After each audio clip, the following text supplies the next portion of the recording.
Impresiones de un viaje a Los Ángeles, por Mike González. Uno de mis mayores sueños ha sido conocer los Estados Unidos, o por lo menos alguna parte de ese gran territorio. Aunque en ese año, 1984, todavía no estaba preparado para hacer ese viaje, no perdía la esperanza de hacerlo algún día. Soñar no cuesta nada, pensaba lleno de ilusiones, y no sabía que en ese año cumpliría mis sueños. Mi hermano menor, Oscar, tenía varios años de residir en esa nación, y una alegre tarde de junio me telefonó para invitarme a presenciar los Juegos Olímpicos. En pocas palabras, me dijo que todos los gastos correrían por su cuenta. Dios mío, pensé entusiasmado. ¿Será verdad tanta belleza? Mi emoción fue tan grande que le respondí que nos veríamos allá dentro de unos meses, sin saber si me darían visa. Sabía que miles de guatemaltecos, unos para trabajar y otros buscando mejores horizontes, acudían diariamente a la Embajada de Estados Unidos a solicitar visa, y la mayoría volvía descorazonada al negárselas. Pero, como miembro de la prensa de mi país, confiaba triunfar en donde otros habían fracasado. Aun cuando tenía mucha confianza en Dios, acudía al diario cristiano La Palabra, donde colaboraba ocasionalmente, y el director, Rafael Escobar Argüello, me dio una recomendación. Tenía una carta de invitación de mis sobrinos Betty y Roberto Elías, residentes en Estados Unidos, y otra de Talleres Valenzuela, donde trabajo desde 1974. Eran 3 buenas recomendaciones, pero ¿serían suficientes para conseguir la ansiada visa? La mañana que acudía a la embajada hacía mucho frío y temblaba de pies a cabeza. No sé si por el frío o por el temor a que me la negaran. Rumbo a mi destino, en mi mente se arremolinaban los rostros angustiados de mis amigos que no habían tenido la suerte de conseguir la ansiada visa. Al traspasar las puertas de la Embajada de Estados Unidos, confiaba en Dios que saldría de allí con una sonrisa en los labios. Al llegar a la ventanilla donde me entrevistaron, se disiparon mis temores, porque estaba frente a una persona de facciones agradables. Su franca sonrisa me hizo entrar en confianza inmediatamente. Al mostrarle mi credencial de periodista deportivo, me preguntó a quién consideraba favorito para ganar más medallas de oro. Le respondí que ante la ausencia de los soviéticos, los estadounidenses triplicarían su cosecha. Me interrogó si me gustaría quedarme en Estados Unidos. Mi respuesta fue negativa. Le hice ver que tenía un empleo fijo, encargado de Talleres Valenzuela, y que no me agradaba la idea de abandonar a mi esposa y a mis hijos para embarcarme en una aventura que podría resultar peligrosa. Mis respuestas parecieron agradarle y me dijo que esperara un momento. Mientras esperaba la resolución del embajador, recordé los escollos que le ponen a la mayoría de los guatemaltecos para darles visa. Pero recordando la amabilidad del entrevistador, confiaba en una decisión favorable. Acababa de publicar un reportaje dedicado al boxeador guatemalteco Julio Castillo, Pantera Negra, ya desaparecido, y me puse a hojearlo. Extendí mi ejemplar del diario La Palabra y de reojo observaba a quienes me antecedieron. Al abrir el pasaporte, unos sonreían y otros se entristecían. De pronto, mi lectura se vio interrumpida por una voz que me llamaba. Provenía de la ventanilla donde momentos antes me habían entrevistado. Un poco nervioso, encaminé mis pasos hacia ese lugar y me entregaron el pasaporte abierto.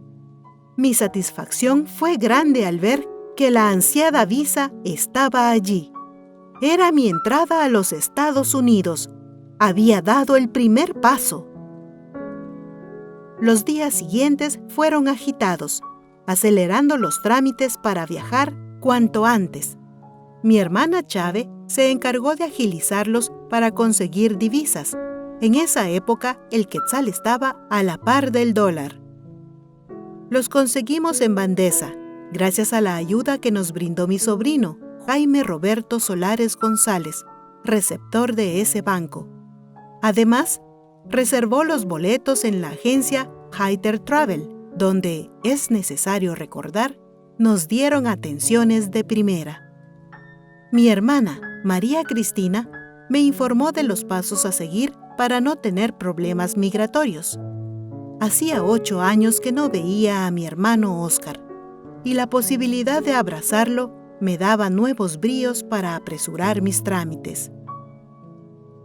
Quiero adelantar que durante 23 inolvidables días paseamos por Disneylandia, Long Beach, San Pedro, Cabrillo Beach, el Puente Vincent Thomas, Bolsa Chica, los Estudios Universales, Knott's Berry Farm, la ciudad de Los Ángeles, Maryland, Beverly Hills, Wilmington y los increíbles Freeway, modernas supercarreteras donde los automóviles corren a 50 millas por hora.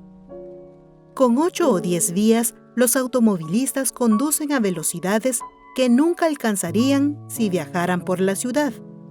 Ya no digamos en las calles, como las de nuestra ciudad, que parecen cráteres lunares. Deseo patentizar mi agradecimiento a todas aquellas personas y entidades que me dieron facilidades para realizar este maravilloso viaje. Al embajador de Estados Unidos, a las autoridades de migración, a mis hermanos Óscar, Chave, María Cristina y a Dios que me acompañó en todo momento. En ese viaje vi tantas cosas interesantes que deseo compartirlas con ustedes, amigos.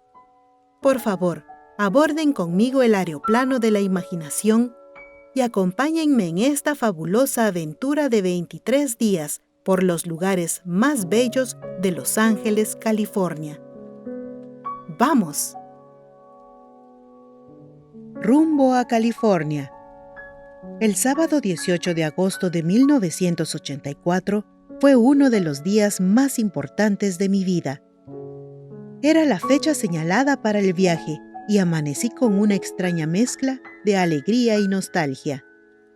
Fui al taller a trabajar 3 horas y antes del mediodía estaba en casa preparando mis maletas.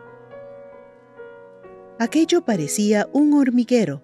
Mi esposa, mis hijos, hermanos, sobrinos e hijos de mis sobrinos se habían reunido para desearme feliz viaje. Bromas y ocurrencias alegraban el ambiente. Antes de las 5 de la tarde llegaron a traerme mi hermana Chave, mi sobrino Jaime Roberto, Robert, y su hijito Carlos Enrique, Caliche.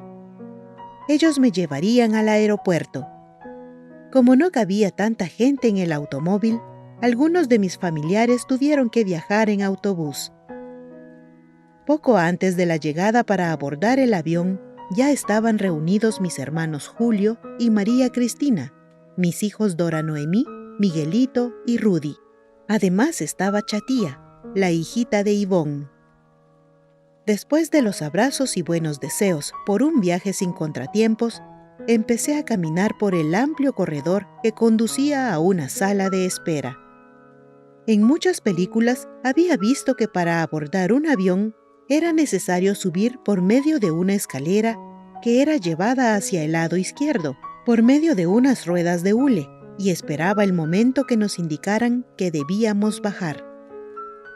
Pero sucedió todo lo contrario. Cuando nos dijeron que podíamos abordar el avión, empezamos a caminar rumbo a una puerta, y al traspasarla, estábamos en el interior del moderno jet. Aquello parecía un sueño, pero me encontraba cómodamente sentado cerca de la ventanilla del lado izquierdo. Empecé a recorrer el interior de la nave y me di cuenta que no estaba soñando. Era verdad. Y faltaban pocos minutos para las 6 de la tarde, hora del vuelo. El moderno jet de la línea aérea costarricense, LAXA, recibía los últimos toques para emprender la marcha. Era la primera vez que volaba y en mi mente se arremolinaban muchos pensamientos. ¿Cómo será el arranque? ¿Qué se siente estar en el espacio? En aquel momento nadie podía responderme y solo me quedaba esperar. Faltaban pocos minutos para las 6 de la tarde y una linda aeromoza nos dio la bienvenida a bordo y nos dijo que frente a nosotros había un folleto ilustrado donde nos indicaban lo que teníamos que hacer en caso que el avión cayera al mar. Dado el caso, nos servían para dar tiempo a que nos rescataran. Después dijo que nos abrocháramos los cinturones de seguridad. En ese momento, rugieron las potentes turbinas y nuestra nave empezó a recorrer la pista. Era como si fuéramos en auto, solo que allí no habían agujeros ni lodazales. Cuando empezamos a ganar altura, el corazón me daba vueltas. En ese instante, mi mente se llenó de recuerdos históricos y creía ver a los intrépidos hermanos Wright realizando uno de los sueños más fervientes de la humanidad: volar. Era como si hubiera estado cuando Wilbur y Orville lograron la hazaña en Kitty Hawk en septiembre de 1908. Al volver a la realidad, estábamos volando sobre la ciudad de Guatemala. Como un niño pobre que acaba de recibir su primer juguete en Navidad, permanecí pegado a la ventanilla contemplando aquel impresionante espectáculo. Grandes edificios que solo había observado en anuncios de televisión iban quedando rezagados. Enseguida empezamos a volar sobre terreno poblado de árboles. Las carreteras semejaban largas serpientes y las pequeñas casas o ranchos viviendas como las de Blancanieves y los 7 enanos. No salía de mi asombro. Estábamos sobre las nubes. Su inmaculada blancura, maravilla de Dios, me invitaban a recorrerlas con los pies descalzos para sentir su frescura y suavidad de terciopelo. La nave ya había tomado altura reglamentaria y no sentíamos el más leve movimiento. De no haber sido por las atenciones de los empleados del AXA, bellas damas y elegantes caballeros que a cada momento ofrecían bebidas refrescantes para hacer más placentero el viaje, la mayoría de los pasajeros se hubieran dormido. La travesía sería de 6 horas, pero por la diferencia de 1 hora de Guatemala a Los Ángeles, llegaríamos a las 11 de la noche. Todavía estaba claro y los dorados rayos del sol rasgaban aquel níveo tapete de nubes. Otras veces, los relámpagos de una tormenta lejana serpenteaban como culebras, jugueteando como niños sobre aquel bellísimo paisaje. Cuando el ser humano contempla espectáculos tan espectaculares como esos, es cuando se da cuenta de las grandezas que ha hecho Dios. Me habían dicho que la fuerza de las montañas atrae a los aviones con violentas e inesperadas sacudidas, y estaba preparado para recibirlas en el momento que aparecieran. Pero a nuestra nave no parecía preocuparle aquel peligro, y continuaba volando rauda, con cierto aire de majestuosidad, hacia su destino. Pero nada sucedía, todo era tranquilidad. Tenía la impresión de estar volando sobre cojines de seda, como si todavía estuviéramos en el aeropuerto, listos para despegar. ¿A qué hora sentiríamos las terribles sacudidas que nos habían vaticinado? Iba absorto, contemplando las nubes que dejábamos correr suavemente cerca de la ventanilla. Perdí la noción del tiempo y la claridad de la tarde empezaba a desaparecer. Súbitamente escuché una sonora voz proveniente de la cabina. «Atención, por favor. Dentro de unos minutos iniciaremos el descenso en el Aeropuerto Internacional de la Ciudad de México. Se les ruega permanecer en sus asientos y no desabrocharse el cinturón de seguridad». Las sombras de la noche ya habían tendido su manto y la capital azteca parecía un diamante, adornado con miles de piedras preciosas, unas fijas otras centellantes. En menos de lo que pensamos, la nave pisaba suelo mexicano. Después de un breve descanso, emprendimos el vuelo. El avión quedó un poco vacío y algunos de nuestros compañeros aprovecharon el espacio para convertir los cojines en cómodas literas para internarse en el mundo de los sueños. Sentí deseos de imitarlos, pero al recordar que dentro de unas horas abrazaría a mi hermano Óscar Augusto González Ortiz, a quien no veía desde hacía 8 años, mantuve la mirada fija en la profunda oscuridad de la noche. México me había parecido un diamante, pero todavía me esperaba otra agradable sorpresa, y unas horas más tarde la contemplaría con toda su magnitud. Poco a poco nos acercamos a la ciudad de Los Ángeles. Allá a lo lejos se divisaba la gran urbe californiana. Los Ángeles parecía una gigantesca alfombra de diamantes, rubíes, topacios, ágatas, zafiros y toda clase de piedras preciosas. Durante varios minutos contemplé aquel impresionante espectáculo y las luces permanecían allí, dándonos la bienvenida a Los Ángeles. Al iniciar el descenso, aquel maravilloso desfile de luces multicolores me dejó con la boca abierta. La aviación es uno de los grandes milagros de todos los tiempos. Abordamos el avión en Guatemala y bajamos en Los Ángeles. Debimos haber llegado a las 12 de la noche, pero por el cambio de hora, una menos, arribamos a las 11. La impresión que tiene el visitante que llega a los Estados Unidos por primera vez debe ser como la que tuvo Cristóbal Colón al llegar a nuestro continente. Los trámites no fueron lo difícil que me habían pintado. Todos los empleados son personas de finos modales, deseosas de ayudarnos. Los gorilas solo quedan para las series de terror. Después de revisar mi pasaporte, el empleado esbozó una sonrisa, estrechó mi mano y me dio el saludo tradicional. Welcome to the United States. Bienvenido a los Estados Unidos. Cuando saqué mi equipaje de un disco gigante, vi que un empleado de color le estaba dando una carretilla a una señora, similar a las que usan en los supermercados.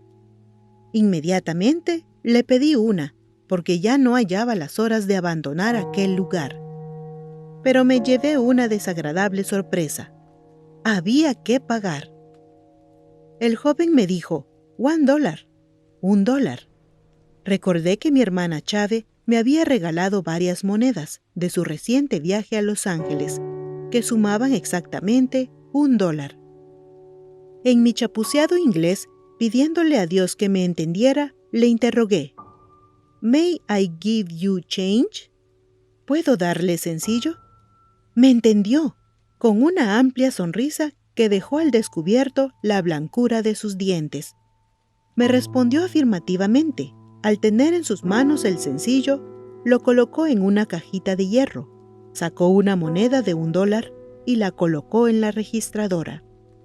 Al obtener la ansiada carretilla, pasé por otro registro, y como mis papeles estaban en orden, emprendí la marcha rumbo a la última rampa. Con la velocidad de los campeones mundiales, inicié el último recorrido. En un pequeño cruce para llegar a la salida, habían miles de personas esperando a sus familiares. Al verme, escuché una frase que encerraba alegría y ansiedad. ¡Allí viene el primero! Siempre había tenido curiosidad por saber lo que se siente un maratonista que está a pocos metros de la meta y las fuerzas lo abandonan. Ellos compiten por dinero, fama y medallas. Yo, por recibir un abrazo de mi hermano Óscar. La mano se me había cansado, estaba a punto de desfallecer, pero me reconfortaba saber que estaba cerca de la meta final. El calor era sofocante. Entre la multitud surgieron 3 figuras y se encaminaron hacia mí. Mi hermano Óscar Jorge Echeverría, vecino de la colonia Betania, y Amílcar, guatemalteco residente en Los Ángeles. Fuertes abrazos sellaron aquel gran momento. En segundos, la rampa se convirtió en un manicomio porque aparecieron los otros pasajeros y sus familiares corrieron presurosos a su encuentro. Cuando empezamos a recorrer las calles que separaban el aeropuerto de Los Ángeles, descubrí otro mundo de luces. Innumerables rótulos iluminaban nuestro camino a casa. Amílcar conducía el automóvil Plymouth Valiant, modelo 63, recién pintado de blanco. En el asiento de atrás, mi hermano Óscar y yo charlábamos animadamente. La cena del avión había sido abundante y deliciosa, pero Óscar me invitó a saborear pollo rostizado. Estaba rico, pero no tanto como el campero de Guatemala. Al día siguiente, iríamos al campo de fútbol. Era la inauguración del torneo de la Liga de Guatemala. ¿Qué sorpresas me esperaban en Los Ángeles? Sábado 18 de agosto de 1984.